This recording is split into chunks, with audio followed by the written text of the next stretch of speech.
عقلمندی انسان کی شخصیت کو ابھارتی ہے۔ وہ انسان ہرگز عقلمند نہیں ہو سکتا جسی کتابوں سے محبت نہ ہو۔ صحت تمہارے مال و زر سے زیادہ اہم ہے، کیونکہ صحت سے ہی مال و زر حاصل کیا جاتا ہے۔ انقلاب کی ناکامی کوئی نقصان نہیں، لیکن اس ناکامی کے وجوہات کو چھپانا بہت بڑی نقصان کا موجب بن سکتا ہے۔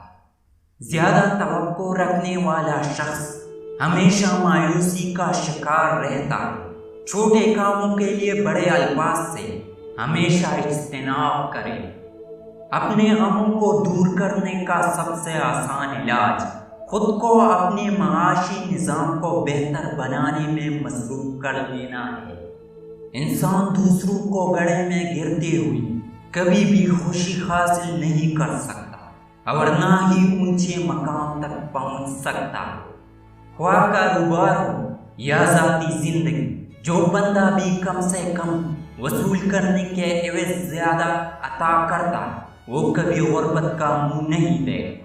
ہاتھ سے دودھ گر جائے تو برے کی نشانی ہے، ہاتھ سے پانی گر جائے تو دولت جاتی ہے، ہاتھ سے شیشہ گر جائے تو مشکلیں آتی ہیں، ہاتھ سے روٹی گر جائے تو رزق بڑھتا ہے۔ اچھی سوچیں ایک خوشگوار زندگی کا باعث بنتی ہے۔ آپ کا دل مجنون انسان کے لیے ہمدردی سے لبریز ہے تو آپ کا تمام تر عمل ہمدردانہ ہوگا۔